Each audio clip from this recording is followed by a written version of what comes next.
Hello दोस्तों, good morning. आज बात करते हैं स्कॉट एंड इंडिक्स में कर्णी तथा घातांक टॉपिक में। सबसे पहले कर्णी टॉपिक के अंदर बात करते हैं। कर्णी का साइन होता है, इस तरीके से अपन इंडिकेट करते हैं। इस ये वर्गमूल एवं घनमूल दोनों निकालने में यूज करते हैं अपन कर्णी का। देखिए किस तरीके से अंगणित होते हैं, अलजेब्रिक जो फंक्शन होते हैं अलजेब्रा के अंदर आप एक्स वाई जेड ये फंक्शन यूज करते हैं। अर्थमेटिक के अंदर एक्स की पावर इस तरीके से भी इसको डिनोट कर सकते हैं। एक्स की पावर ये लो पावर 3, ओनली एक्स लिखा हो तब इसको एक्स की पावर 1/2 लिख सकते हो। इस तरीके से आप कर्णी का यूज करते हो जो अलजेब्रा के अंदर इस तरीके से, और अंगणित के अंदर आप देखते हो इसका मतलब होता है 2 की पावर 1/3। अगर अंडर के अंदर 2 हो तो इसको देखो 2 की पावर 1/2। इसमें करनी के अंदर करनी दो टाइप की होती है। करनी के दो टाइप होते हैं करनी के। एक तो होता है सजातीय और विजातीय। सजातीय के मतलब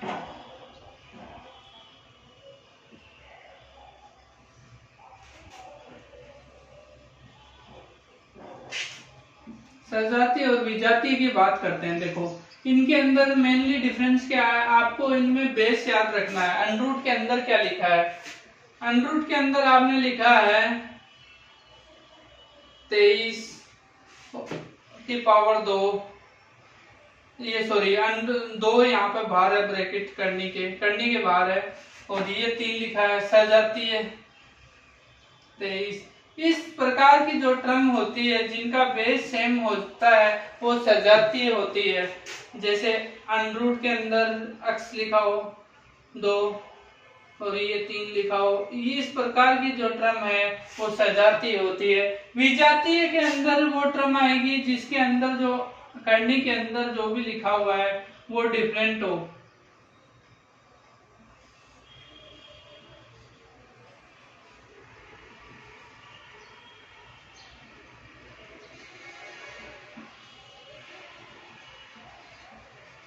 मतलब कि जो करनी के अंदर जो संख्या लिखी होती है, अलजेब्रिक फंक्शन हो या कोई अर्थमेटिक हो, जो भी टर्म होगी वो डिफरेंट होती है विजातीय में। इस प्रकार की टर्म को विजातीय कहते हैं। सजातीय के अंदर जो इनके अंदर जो करनी अंडरूट के अंदर संख्या दी होती है, चाहे अलजेब्रिक हो या अर्थमेटिक, वो सेम होती है, वो सजातीय कहलाती है। इस प्रकार इसमें कुछ एक एग्जाम्पल वगैरह करेंगे। बात करते हैं, एक आपने पढ़ा है श्रीधराचार्य जो सूत्र होता है ax² + bx + c।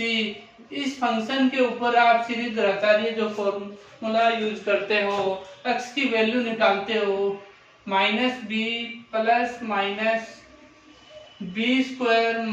- 4ac/2a। देखिए अगर ये जो b² - 4ac होता है 4ac, ये आप d = d यूज करते हो। आपने पढ़ा है अलजेब्रा के अंदर ये चीज। अलजेब्रा के अंदर इसको दिया हुआ है, अगर ये ग्रेटर देन 0 होता है तो मूल होते हैं इक्वेशन के वो वास्तविक होंगे और अलग अलग डिफरेंट मूल होंगे। अगर ये d की वैल्यू = 0 होती है, मूल वास्तविक है और दोनों समान मूल होंगे। अगर ये d की वैल्यू नेगेटिव आती है तो मूल काल्पनिक होंगे। मूल वास्तविक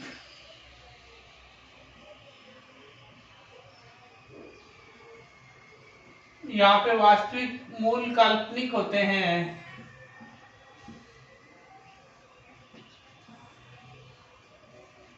मूल बराबर होंगे, इसके अंदर दोनों मूल बराबर होते हैं। अगर d = आपका 0 आता है दिया हुआ, मूल बराबर, और अगर ग्रेटर देन 0 है मूल वास्तविक होंगे, और अगर इक्वल टू में भी हो दोनों तो मूल बराबर, और लेस देन हो तो मूल काल्पनिक होंगे। ये श्रीधराचार्य का आपने फॉर्मूला पढ़ा है।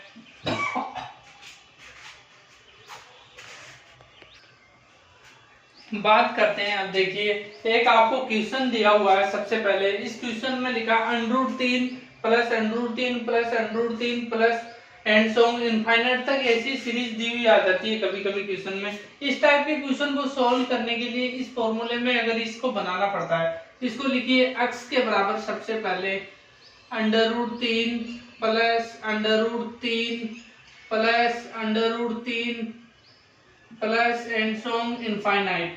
अब आप क्या करोगे, इस x का एक बार दोनों तरफ वर्ग करोगे, आप दोनों तरफ वर्ग करो, दोनों तरफ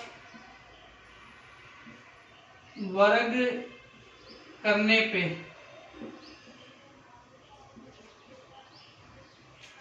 दोनों तरफ आप अगर वर्ग करते हो तो ये आएगा 3 plus √3 plus √3 plus √3 plus and so infinite तक ये हो गया आपका। अब इस क्रम को मैं x के इक्वल लिख सकता हूं वापिस, ये लो x² minus x minus 3 equal to 0। ये आपके पास इक्वेशन आ गई दी हुई ax² plus bx plus c। इन दोनों को कंपैरिजन कीजिए, a की वैल्यू आपके पास आ गई 1, b की वैल्यू -1 आ गई, इसके बाद आपके पास c की वैल्यू आ गई -3। a b और c तीनों की वैल्यू आपको दी हुई आ गई। a के बाद आपने वैल्यू 1, a की वैल्यू 1, b की, अगर इसी के अंदर मैं सीरीज दराचारी जो फॉर्मूला है ये यूज करना चाहता हूँ, ये फॉर्मूला, तो अपन x की वैल्यू फाइंड कर सकते हैं। देखिए x की वैल्यू -b है तो ये माइनस माइनस प्लस का हो गया, प्लस माइनस, ये लो b² कितना है, -1 है तो ये प्लस का होगा स्क्वायर करने पर, -4 के बाद में a की वैल्यू 1, c की वैल्यू -3 है, ये लीजिए प्लस का 3 हो गया, बट्टे में 2a कितना है 1, ये लो वैल्यू आ गई मेरे पास 1 प्लस माइनस ये 4 थी, 12 और 1 13, अंडर रूट के अंदर 13 आ गया बटे 2, ये मेरे पास वैल्यू आ गई। देखिए √13 का अगर आप √13 की वैल्यू निकालना चाहते हो तो सबसे पहले यहाँ लिखिए 13, ये सबसे निकट किसके हैं, 3 के, 3 किया 9, ये 3 बार जाएगा, ये कितने बच गए 4, ये 3 और 3 मिलके कितने में 6। देखिए इसके बाद क्या करोगे, ये 6 का इसमें 4 में भाग नहीं जाता तो एक 0 आप उतारिए और ये पॉइंट लगाइए, पॉइंट लगाया, 6 में अगर भाग दोगे आप, देखिए ये 6 आ गए, 6 में यहाँ पे भाग दोगे, 1 लगाओगे तो 61 होता है, 61 कम हो गए तो एक 0 और लगाइए, फिर ये 6 का भाग 5 बार 6 बार दोगे, 6 बार भाग देने पे ये आपके पास आ गए 396, ये 6 बार भाग चला गया लगभग, और ये 4 शेषफल बच गए। इसी प्रकार ये आपकी संख्या बच गई यहाँ पर 72। अब देखिए 3.6 आपके पास लगभग ये वैल्यू निकल के आ गई √13 की। अब देखिए 1 प्लस माइनस 3.6 अपॉन 2, एक बार अगर प्लस चिन्ह लेने पर, प्लस चिन्ह अगर लेते हो तो ये आपकी वैल्यू आ गई 1 plus 3.6 upon 2 equal to 4.6 upon 2 equal to 2.3, ये आपका आंसर आ गया एक। अगर माइनस चिन्ह लेते हो, माइनस चिन्ह अगर यूज करते हो आप, x की वैल्यू आएगी 1 माइनस 3.6 अपॉन 2 इक्वल टू आ गया आपके पास 2.6 अपॉन 2 इक्वल टू 1, ये माइनस के अंदर है 1.3, ये आपकी वैल्यू निकल गई। एक वैल्यू प्लस में आई, दूसरी माइनस में आ गई। x की वैल्यू आप इस तरीके से फाइंड कर सकते हो। ये इस तरीके से कुछ क्वेश्चन आपको एग्जाम में पूछे जाते हैं। ये अगर x के पावर ये जो अभाज्य संख्या होती है तब आपको इस तरीके से सोल्व करना पड़ेगा क्वेश्चन। अगर ये संख्या अभाज्य नहीं हो तो आप क्या करोगे, इसके बाद अभाज्य नहीं होती अगर ये संख्या, देखिए अभाज्य संख्या नहीं होती है, मैं बात करता हूं। देखिए अगर अंडर रूट के अंदर वैल्यू मेरे को दी हुई आ गई 6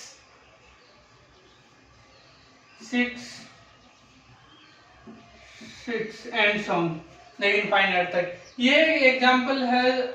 इसके अंदर बात करते हैं, अगर ये वैल्यू प्लस में है, इनको तोड़िए, 2 गुणा 3 होती है ये वैल्यू। इसमें अगर प्लस साइन आता है, प्लस चिन्ह आने पर, ये प्लस चिन्ह आता है आपका, प्लस चिन्ह आने पर बड़ा वाला वैल्यू लेंगे, बड़ा वाला वैल्यू आंसर होगा। देखो बड़ा वाला वैल्यू इसमें 3 है। अगर यही इसी क्वेश्चन के अंदर मैं बात करता हूं, ये 6 और ये माइनस के अंदर होती है बात,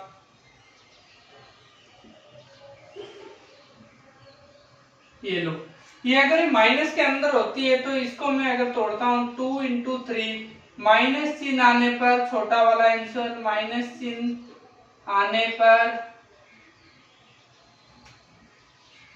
छोटा वैल्यू आएगा,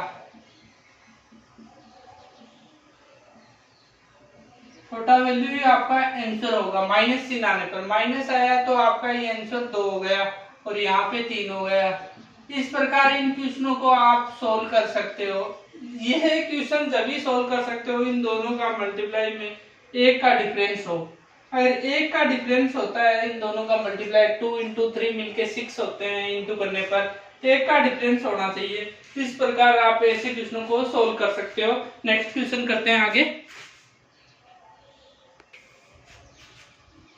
देखो नेक्स्ट एग्जांपल करते हैं। देखियो आपको करने के अंदर दिया गया है under root 76 plus under root 21 plus under root 10 plus under root 36, ये आपको दिया गया है। अगर इस क्वेश्चन का आपको सॉल्यूशन पूछा जाए तो आपको पता है अंडर रूट 36 की वैल्यू 6 होती है, तो यहाँ पे आप लिख सकते हो 6। अब देखो अंडर रूट में आपको दिया गया है 76 प्लस अंडर रूट 21 ये लिखा है, प्लस अंडर रूट 10 प्लस 6 मिलके कितने हो गए 16। अंडर रूट 16 की वैल्यू होती है आपको पता है 4। देखिए अगर यहाँ पे मैं 4 रख देता हूं तो 21 और 4 मिलके कितने हुए, अंडर रूट 21 प्लस 4 मिलके होते हैं अंडर रूट 25। 25 की वैल्यू 5 होती है, ये वैल्यू मिलके 5 हो गई। अब देखिए अंडर रूट में आपको ये आगे वाली वैल्यू 76 दिया हुआ है, 76 प्लस 5 दोनों मिलके हो गए अंडर रूट के अंदर 81, तो इन दोनों की वैल्यू हो गई 9। 81 की वैल्यू हो गई आपके पास 9, ये 9 आपका आंसर निकल गया। देखिए कितना शॉर्ट आंसर है। इसी प्रकार अंडर रूट 9 की वैल्यू होती है 3 और 33 और 3 मिलके हो गए 36। 36 की वैल्यू होती है ये अंडर रूट में, अंडर रूट 36 की वैल्यू 6 होती है और 19 और 6 मिलके 19 प्लस 6 मिलके अंडर रूट में इनकी वैल्यू होती है अंडर रूट 25, 5 आता है आंसर। अब देखिए अंडर रूट 54 माइनस अगर आप 5 करते हो तो आपका आंसर आता है 49। 49 का मतलब होता है 7, ये आपका आंसर आ गया। इस प्रकार आप इन जो अंडर रूट के अंदर दिए हुए क्वेश्चन होंगे आप उनको सोल्व कर सकते हो। ये आंसर निकल गया। इसके अंदर बात करते हैं करणियों का योग एवं अंतर, जो मतलब ये आप योग और अंतर के बारे में बात करते हैं। सबसे पहले करनी का योग अगर आपको दिया हुआ हो तो ये योग होता है हमेशा सजातीय करणियों में ही संभव है। सजातीय करणी का योग संभव है, योग संभव है, सजातीय करणियों का ही योग संभव है। देखिए कैसे एग्जांपल देखते हैं अपन। सबसे पहले एग्जांपल करते हैं। ये देखिए आपको दिया गया है रूट में 2 यहाँ पे 2 दिया है लेकिन बाहर 3 है, और ये बोल रहा है 5√2। अगर योग पूछा जाए, इन तीनों का अगर योग करवा रहा हो आपसे, इनका योग अगर पूछता है तो आप क्या करोगे? अंडरूट वाली जो संख्या है वो हमेशा अंदर, अंडरूट के अंदर जो भी संख्या दे रखी है वो समान होनी चाहिए। योग और अंतर के अंदर ये कंडीशन अनिवार्य होती है। अंडरूट 2 कॉमन लिया मैंने, इसमें अंडरूट 2 कॉमन लूंगा तो 1 बचा, इसके बाद अंडरूट 2 इसमें कॉमन लूंगा, ये बाहर वाला 3 रिमेनिंग रहेगा। फिर इसके बाद अंडरूट 2 इसमें कॉमन लेता हूं तो ये 5 बचेगा। ये देखिए अंडरूट 2 यहाँ आ गए, इनटू में आपके आ गए 1 3 5, इन दोनों को ऐड कर, तीनों को ऐड करेंगे तो 9 हो गया। ये 9 आप इसको लिख सकते हो 9√2, ये आपका आंसर हो गया। इसी प्रकार अगर डिफरेंस आपको दिया हो, एक और एग्जांपल करते हैं। अगर एग्जांपल आपको दिया गया है 7, ये आप में 9 है और इसका डिफरेंस दिया गया है 7 + 3√7। देखो ये आपको दिया गया है, और यहाँ पे मान लीजिए आप 9√7 है। सबसे पहले आप √7 इसमें कॉमन लीजिए, जो इसके बाहर वाली संख्या है वो डायरेक्ट लिखिए, इसके बाहर कुछ नहीं है तो आप इंटू 1 मानिए। अगर इसके बाहर 3 है तो आप प्लस का 3 लिखिए। अब देखिए √7, 9 में से 1 कम होने पे ये 8 बच गया, 8 + 3 11 हो गए। इन दोनों को गुणा करके लिख दीजिए 11√7, ये आपका आंसर हो गया।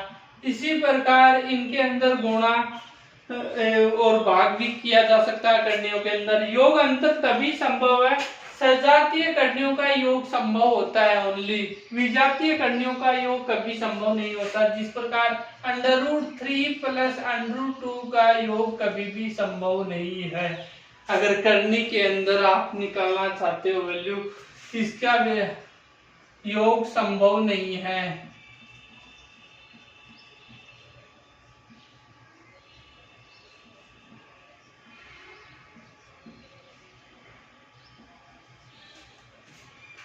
करनी के अंदर योग संभव नहीं है। ऐसे तो आप योग कर सकते हो, √3 की वैल्यू 1.73 होती है और √2 की वैल्यू 1.414 होती है। अब बात करते हैं करनी के अंदर गुणा भाग।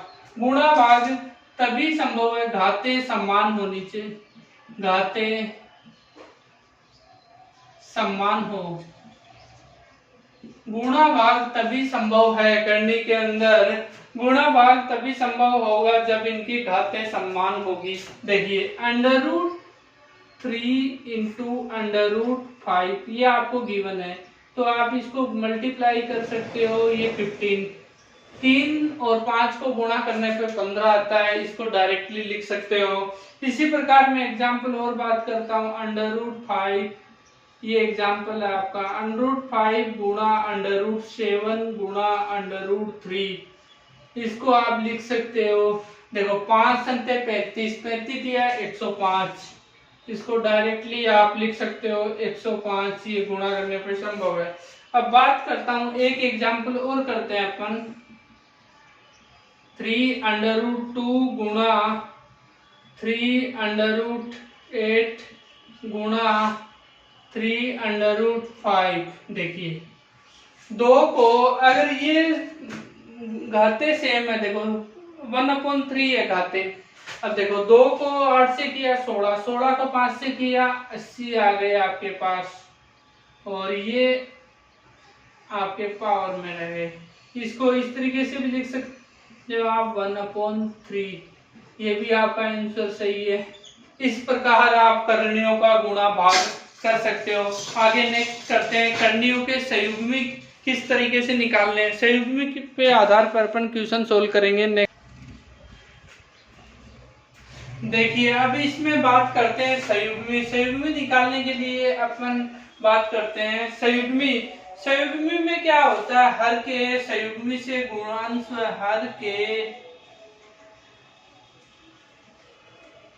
हर का जो संयुग्मी होता है, हर का जो संयुग्मी होता है, हर के संयुग्मी को अंश व हर से गुणा करने पर, अब देखिए इस चीज का आप एग्जाम्पल का, हर के संयुग्मी को अंश व हर से गुणा करने पर। संयुग्मी में क्या होता है, अगर आपका जो एक एग्जाम्पल ये दिया गया है, इसके अंदर हर का ये संयुग्मी अगर निकालना हो, √3 + 1 का संयुग्मी अगर आपको निकालना हो, तो ये जो प्लस वाला जो साइन है वो माइनस में बदल जाता है। अगर माइनस साइन यहाँ पे दिया होता है तो वो प्लस में बदल जाएगा, इसका ये साइन हो गया। इसके बाद में अगर बात करता हूँ इनके अंदर ही संयुग्मी के अंदर, अब देखिए सबसे पहले आप क्या करोगे, √3 - 1 अपॉन √3 + 1, इनके आपस में हर के संयुग्मी से गुणा कीजिए। हर के संयुग्मी है √3 - 1 अपॉन में √3 - 1, ये आपको गिवन है। इसको क्या करोगे आप, सबसे पहले जो आपको दिया गया है इन दोनों को आपस में मल्टीप्लाई करते हो। कैसे, a + b into a - b आपको अगर दिया हो, ये अलजेब्रा में फॉर्मूला होता है a² - b²। इस तरीके से आप कर सकते हो। √3 का स्क्वायर अगर मैंने किया तो √3 का स्क्वायर - 1 का स्क्वायर। अब देखिए इन दोनों को आप गुणा करते हो तो आप ये फॉर्मूला a² a - b का होल स्क्वायर होता है, a² + b² - 2ab।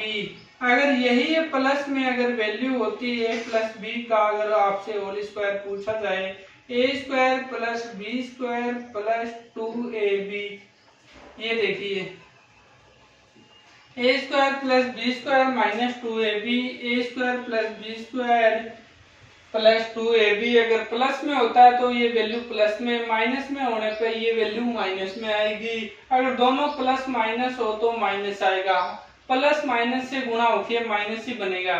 अब देखिए ये दोनों माइनस में है, माइनस में होने पे ये वैल्यू √3 का स्क्वायर प्लस √3 का स्क्वायर प्लस 1 का स्क्वायर -2 √3 × √1, ये अपने पास वैल्यू आ गई थी।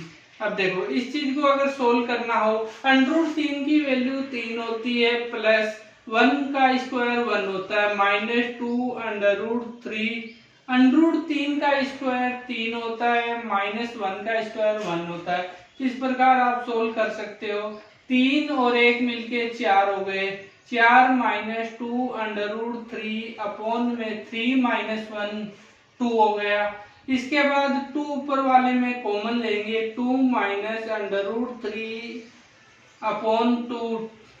अब ये वैल्यू में 2 - √3, ये वैल्यू अपने पास बच गई। इसका ये अपने पास आंसर होगा 2 - √3, ये अपने पास जो फाइनल आंसर निकल के आया है। इस तरीके से इसी प्रकार एक और क्वेश्चन अपन सोल्व करते हैं हर के संयुग्मी का। देखिए सबसे पहले मैं एक और नेक्स्ट क्वेश्चन बोलता हूँ, 1 + √2 अपॉन √5 + √3, ये मेरे पास नेक्स्ट क्वेश्चन निकल के आ गया। इसके इस क्वेश्चन में क्या करोगे आप, हर के संयुग्मी से गुणा करना पड़ेगा। सबसे पहले हर के संयुग्मी से गुणा करोगे, हर के संयुग्मी को अंश व हर से गुणा करने पर, अंश व हर से गुणा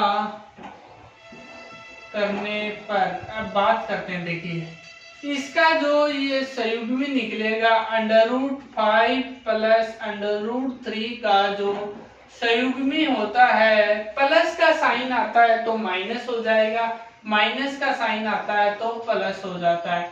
क्योंकि संयुग्मी में जो ये साइन दिए होते हैं ये विपरीत हो जाते हैं, प्लस का माइनस, माइनस का प्लस हो जाता है संयुग्मी निकालने। अब देखिए 1 plus under root 2 upon under root 5 plus under root 3, इनका संयुग्मी निकालोगे आप अंडर रूट 5, इसके बाद under root 5 minus under root 3 upon under root 5 minus under root 3, इनको आपस में जो हर के संयुग्मी है उनको अंश से गुणा किया गया है, जो हर का संयुग्मी है उसे गुणा किया गया है। अब देखिए 1 प्लस अंडर रूट 2, इनको आपस में गुणा करोगे अंडर रूट 5 और अंडर रूट 3। अब देखिए 5 अंडर रूट 5 और अंडर रूट 3 को अगर गुणा किया जाता है 5 माइनस 3, ये आप डायरेक्टली लिख सकते हो, इसका मतलब होता है 2। अब देखिए अब आप 1 को इससे आगे वाले से मल्टीप्लाई करते हो, under root 5 minus under root 3 direct लिख सकते हो। अंडर रूट 2 और अंडर रूट 5 को गुणा करना है, plus under root 2 into under root 5 minus under root 2 into under root 3, ये आपस में गुणा हुए, 3 माइनस 2 5 बच गए आपके पास। सबसे पहले अगर मैं इनमें बात करता हूँ, ऐसी कोई आप कॉमन संख्या निकाल नहीं पा रहे हो इसके अंदर, सबसे पहले आप ये करिए, इनके अंदर अंडर रूट 5 वाली, अंडर रूट 3 वाली, और ये अंडर रूट 3 है और ये अंडर रूट 5 है। अगर इनको आप कॉमनली निकाल नहीं पाओगे तो इसलिए आप इसमें क्या करोगे, अंडर रूट 5 की जो वैल्यू होती है, अंडर रूट 5 की वैल्यू होती है 2.2 होती है। अंडर रूट 3 की वैल्यू मेरे पास, अंडर रूट अगर 3 की वैल्यू बात करता हूं तो 1.732 होती है। अगर अंडर रूट 10 की वैल्यू में बात करूं तो वो 3.2 के आसपास होती है। फिर अंडर रूट 6 आ गया, अंडर रूट 6 की वैल्यू होती है 2.4 के आसपास होती है। ये वैल्यू मैं इसमें रख देता हूं। देखो अंडर रूट 5 की वैल्यू 2.2 और अंडर रूट 3 की 1.7 प्लस 2 गुणा 5 होता है अंडर रूट 10। देखिए under root 2 into under root 5 equal to under root 10 में ये लिख सकता हूँ। इससे ये अंडर रूट 10 की वैल्यू प्लस में आएगी 3.2 minus under root 2 into under root 3 की वैल्यू होती है अंडर रूट 6।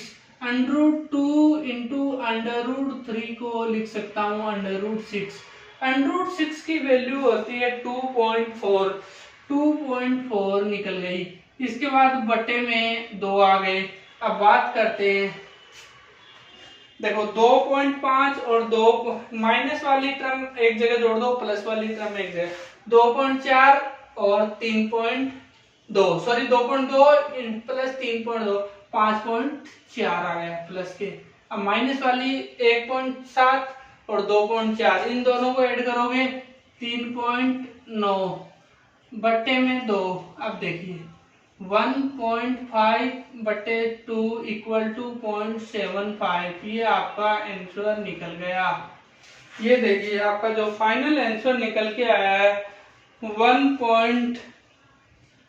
देखिए इसके अंदर इन दोनों का अगर ऐड करते हो तो ये ऐड होता है 4.1 होता है, न कि 3.9, 1.4 है। इन दोनों का डिफरेंस 1.3 बटे में 2। इसके बाद आपके पास आए 0.65, मतलब 0.65 आपके आंसर आ गए, 0.65 आपके आंसर आए। इस प्रकार आप इनके जो हर के संयुग्मिक को अंश में हर से गुणा करके आंसर निकाल सकते हो। इनका आपको सॉल्यूशन पूछा जाता है एग्जाम में, बहुत बार ये क्वेश्चन रेलवे और बैंक के अंदर ये क्वेश्चन आते हैं।